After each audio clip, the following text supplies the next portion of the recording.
So let's get into what we were talking about off air. One newsworthy interview that was not just us on Wrestling Cheers 2 weeks ago was a surprise, I believe, appearance from the Undertaker on one of the most popular podcasts in the world, the Joe Rogan Experience. So, Tim, if I tell you Undertaker is on Joe Rogan's podcast, what are you expecting to hear? What's some of your takeaways that you're like, okay, we're going to hear X. What do you think will happen? Well, you would think they would discuss the wrestling career and some of the life of Mark Calloway. But knowing Joe Rogan, there was probably a whole host of weird-ass things that they talked about. Yeah, so I actually listened to this, not the entire thing thoroughly. I'm not going to make a top 10 things you learn about Undertaker on Joe Rogan's podcast. I didn't listen to it with that type of intent, but certain things did catch my ear. One of which may get the WWE in a little bit of hot water, especially maybe Vince McMahon pissed off.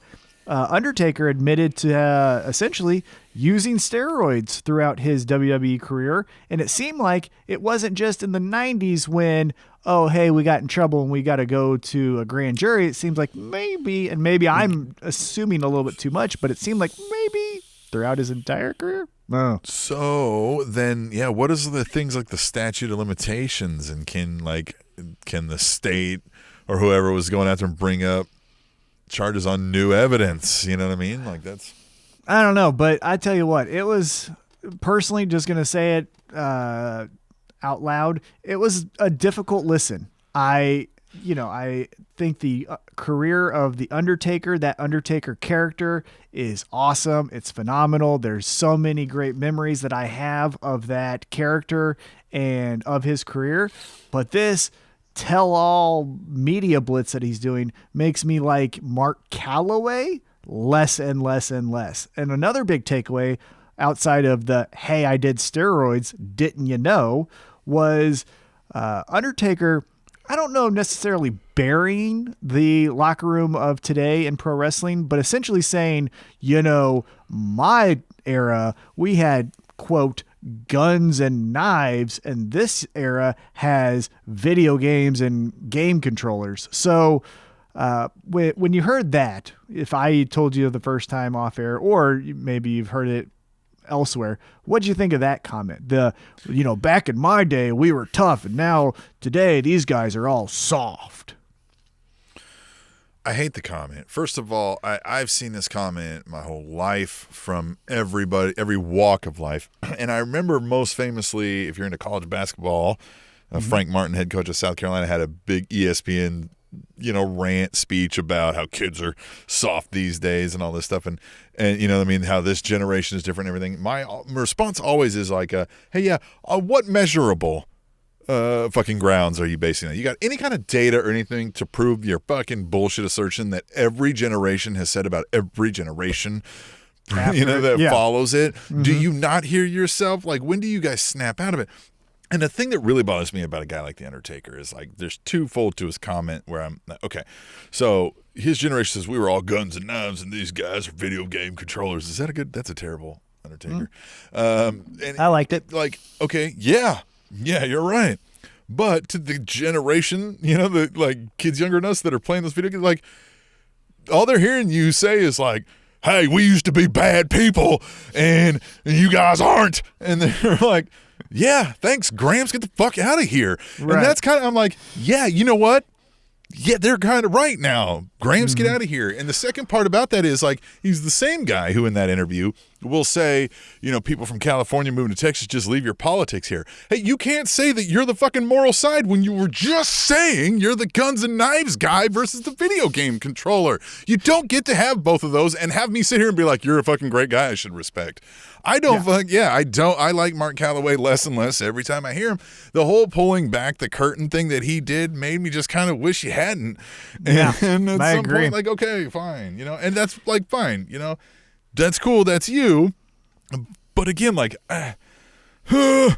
Like, why is that? Like, I know I don't want to be the type of like, why are you sharing your politics? Because people do that, and I speak freely of it. Like, that's fine, but like, when I get my why is like, why do you want to act like you're the guy who's saying the correct positive thing here when you're talking about being violent and angry and fucking, you know what I mean? A detriment to society at large for the most part. And you're talking about guys playing video games with each other and talking shit and busting balls.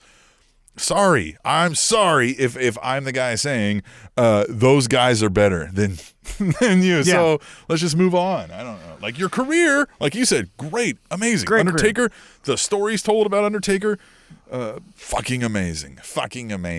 But this guy is kind of on my nerves.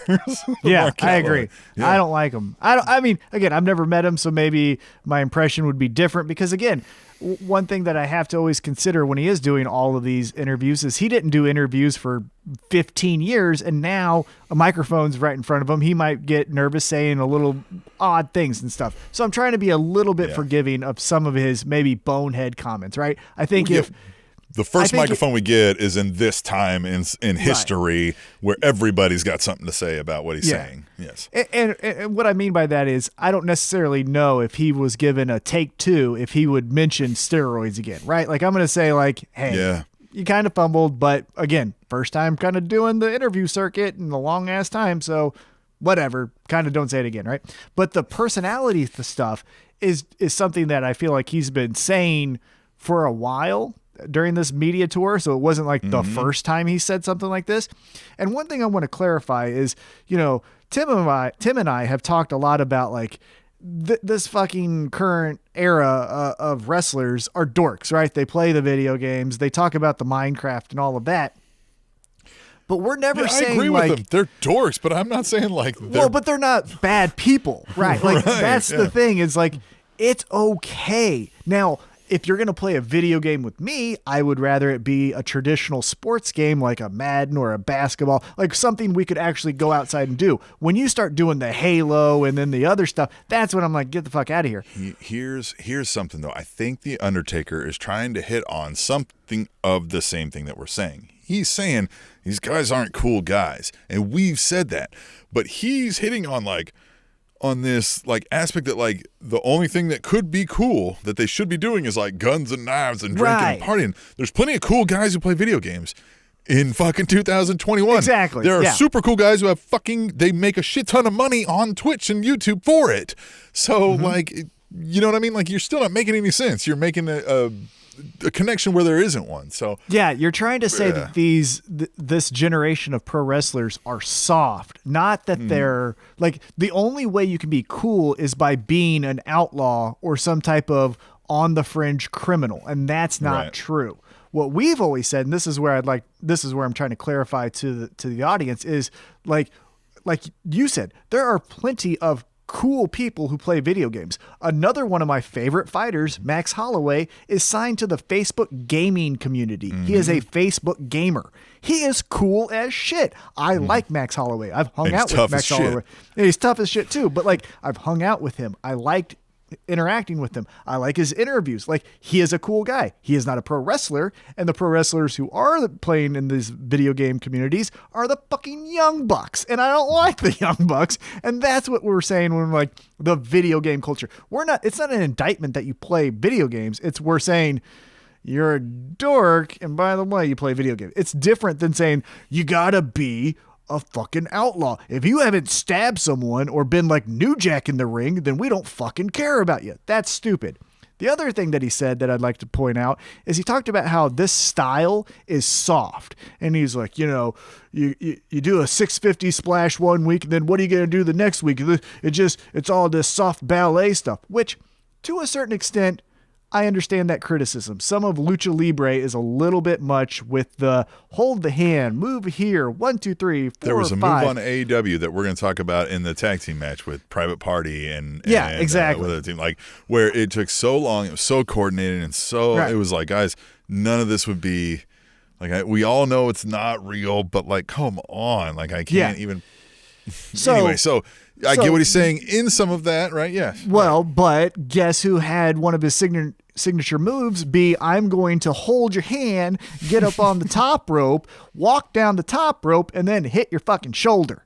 Get the fuck out of here. I'm going to turn you upside down, hug you real tight close to my body, drop down to my knees and gently lay you to the fucking mat, and then I'm gonna pin you like I really hurt you. Yeah, but the fucking, hey, and now I've twisted your arm, right? That hurts, pal. And then watch me walk up here, and then we're gonna tightrope walk. Why? Because I don't know. I'm 7 foot. It looks cool. And then I'm gonna fucking hit your shoulder. Shut the fuck up. You started this shit, Undertaker, with your bullshit ass fucking moves. Fuck out of here, talking shit on First one I today's remember. generation. First one I remember like that. To be honest with you, now that you mention it, Tom called it. Undertaker started today's pro wrestling style of the flips and shit. Undertaker is the father of the flips and shit. Uh-oh, did I lose Tom? Did you freeze? Oh, there you go. 100%. Okay, Yep, there we go. go. Okay. So All right, yeah, it says my now... internet connection is unstable. It's not just my internet connection. I mean, it's your life. It's my whole life and demeanor. And anyway, so let's get into. Okay, so Undertaker sucks. Listen to it if you want. If you disagree with us, hashtag tweet the table. We probably won't agree with you, but maybe Undertaker sucks is the show title. That's he sucked. God, Mark Calloway. Yeesh. And you know who's a close second? Kane. Ugh. Brothers of Destruction. Those mouth-breathing knuckle draggers. Parlor Kane. Oh, yeah. Parlor Capital Kane. Kane. All right. All right. Anyhow. Never mind.